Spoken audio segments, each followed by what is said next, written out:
राज्य सरकार की ओर से शिक्षक नियुक्ति को लेकर बनी नई नियमावली के विरुद्ध खड़ी राज्य के वाम दलों की हालत साफ छुछुंदर वाली हो गई है।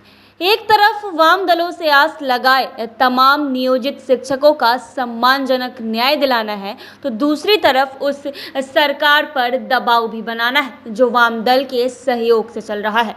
वाम दलों की स्थिति तो ये है कि शिक्षक नियुक्ति के लिए बनी नई नियमावली या फिर आनंद मोहन को जेल मैनुअल में संशोधन कर परिहार करने का मामला हो या विरोध करते दिखती भर हो, राजनीतिक गलियारों में ये साफ है कि यह विरोध के लिए है, परिवर्तन के लिए नहीं है। शिक्षकों के नियोजन को लेकर बनी नई नियमावली ने शिक्षक अभ्यर्थियों के होश उड़ा दिए हैं। आपकी फिटनेस का राज क्या है? एशवेल रस, ये एक ही बोतल में है। Stress, weakness, acidity, obesity, hair fall, skin की हर परेशानियों का एक ही हल।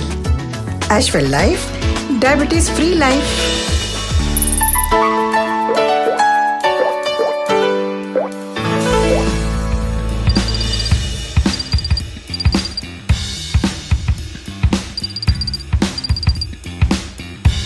अभी तक जो शिक्षक अभ्यर्थी 7वें चरण में अपने नियोजन का सपना विगत 4 वर्षों से देख रहे थे, अब उन्हें नई नियमावली के अनुसार बिहार लोक सेवा आयोग की ओर से आयोजित परीक्षा में उत्तीर्ण होकर ही शिक्षक बनेंगे और राज्यकर्मी का दर्जा भी प्राप्त करेंगे।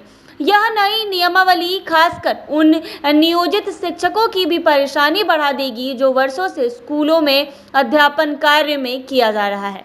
दरअसल राज्य सरकार की मंशा नियोजित शिक्षक की श्रेणी को खत्म किया जाए, इसलिए 7वें चरण में जो लगभग 1.25 लाख शिक्षकों का नियोजन करना था, उसे अब नई नियमावली के तहत बिहार लोक सेवा आयोग की ओर से ली जाने वाली परीक्षा देनी होगी और पास होने पर वैसे शिक्षक के रूप में बहाली होगी जिन्हें राज्यकर्मी का दर्जा मिले। और 7वें चरण से जो पहले से नियोजित है, अगर वो भी राज्यकर्मी का दर्जा पाना चाहते हैं तो उन्हें भी नौहर लेख सेवा आयोग की ओर से आयोजित परीक्षा को पास करना होगा। पास करने के लिए उन्हें 3 बार मौका दिया जाएगा। तमाम नियोजित शिक्षक और 7वें चरण के वैसे अभ्यर्थी जो 4 वर्ष से इंतजार कर रहे हैं, वो बीपीएससी की ओर से आयोजित परीक्षा नहीं देना चाहते हैं और अपनी इस मांग को लेकर आंदोलनरत हैं।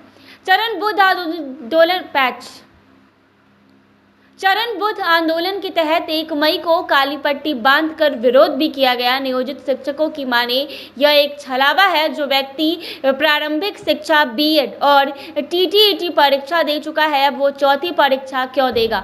नई नियमावली के तहत बिहार लोक सेवा आयोग की ओर से आयोजित परीक्षा क्यों देगा? सरकार प्रलोभन दे रही है कि राज्यकर्मी का दर्जा देंगे। अभ्यर्थी मानते हैं कि इसे भी छलावा है। डीएचएसआर और मेडिकल तो पहले ही दे रहे हैं, मगर वैसे राज्यकर्मी जिनका सेवा 30 वर्ष का है, उन्हें 10 साल का प्रमोशन मिलता है, उसका जिक्र नहीं है। 300 अर्जित अवकाश को लेकर भी कई जिक्र नहीं है। फिर ये किसी तरह का राज्यकर्मी का दर्जा देना चाहते हो? हालांकि वाम दल अपनी सरकार के विरुद्ध खड़ी है तो संशय वाली स्थिति है। राज्य सरकार कहती है कि ये जो निर्णय नई नियमावली को लेकर किया है, वह राज्य में गुणवत्तापूर्ण शिक्षक की दिशा में बढ़ा एक कदम है और निर्णय के पहले सहयोगी दलों से भी बात हुई है। यह दिगर की वाम दलों ने सरकार के वक्तव्य का विरोध करते कहा कि ऐसी कोई चर्चा या सहमति राज्य सरकार के साथ नहीं बनी है। ऐसे में वो वाम दल का स्टैंड अपनी सरकार के विरुद्ध किस हद तक जाएगी? अगर नियोजित शिक्षक की बात सरकार नहीं मानती है तो वाम दल क्या सरकार से समर्थन वापस लेगी?